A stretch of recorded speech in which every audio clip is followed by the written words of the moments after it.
હું નૈનાબેન એડવોકેટ, નૈનાબેન પટેલ. મારે આજે અહીંયા 2-3 મેટરો હતી અને કાલે લોક અદાલત હતી એટલે સમાધાન માટેના સ્ટેજો રાખેલા હતા એટલે હું આવેલી હતી.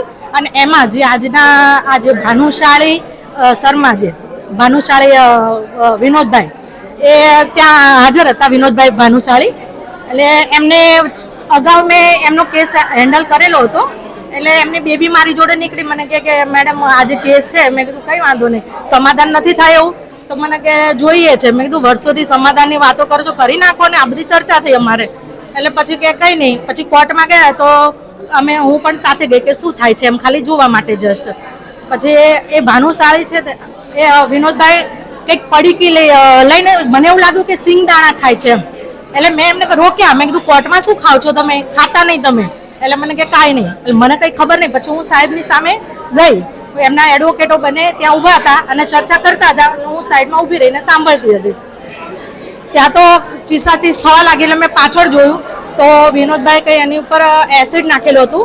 પણ પછી મને ખબર પડી કે પોતે પણ કીધું કે મારી થેલીમાં સુસાઇડ નોટ લખેલી છે અને હું પણ હવે મારું પણ પૂરું કરું છું આજે. આવી રીતે એ બોલ્યા સ્પષ્ટ. એટલે મેં કહ્યું, મેં કીધું તો એ જે પડીકી હશે એની દવાની તો નહીં હોય ને, તો હવે ખબર નહીં થેલીમાં શું. અને કહ્યું કે થેલીમાં મારા પૈસા છે. અત્યાર સુધી વકીલ તરીકે મેં પૈસો કોઈ આપ્યો નથી. એટલે આ જે કે ચૌહાણ સાહેબ હતા સાથે એને વકીલ તરીકેના, એમને કીધું કે સાહેબ એ બધા પૈસા તમે ગણી લેજો ભૂલ્યા વગર, કેમ કે મેં હજી સુધીમાં કોઈને એક પાછું આપ્યું નથી. એટલે આ રીતની એમણે વાત કરી અને પછી બહાર બેસાડ્યા હતા. મુકેશભાઈ બાંધણી, એડવોકેટ, સુરત કોર્ટ. આજે ખોરાકીનો કેસ ચાલતો હતો બગા સાહેબની કોર્ટમાં. તો સામાવાળાએ, હું અરજદારનો એડવોકેટ છું, અને સામાવાળાના પક્ષકારે પોતાની પત્ની જે કોર્ટમાં બેઠેલી હતી એની ઉપર એસિડની બોટલ એને છાંટી દીધી. શું નામ છે?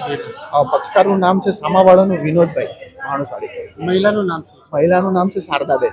કેટલા વર્ષથી કેસ ચાલતો? આ ફેમિલી કોર્ટનો ઝઘડો એમનો 2007-8 વર્ષથી ચાલતો હતો.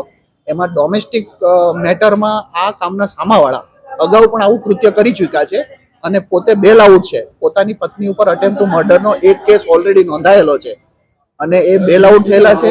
ત્યારે આજે ફરી વખત ખોરાકીના કેસમાં ખોરાકી ન આપવી પડે તેથી કરીને આજે બીજી ઘટના ઊભી કરી એમણે અને પોતાની પત્ની ઉપર એસિડ છાંટી દીધું. પછી શું છે? પછી એસિડ છાંટ્યા પછી અમે હોસ્પિટલના ચક્કરમાં હતા તો એવું જાણવા મળ્યું છે કે પેલા ભાઈએ પણ પોતે કંઈ ખાઈ લીધેલું છે, ઝેર પી લીધેલું છે, એવું અમને માલુમ પડેલું છે. પરિવારમાં કોણ કોણ છે? છોકરાઓ? પરિવારમાં પતિ પત્ની છે અને બાળકો છે એમના. મંગલ મેડિકલ સ્ટોર. દરેક પ્રકારની દવાઓ પર ડિસ્કાઉન્ટ મળશે. હોસ્પિટલ રોડ, કોસ્મોસ બેંકની બાજુમાં, ડોક્ટર દમયંતીબેન ગણાત્રા હોસ્પિટલની સામે, ભુજ.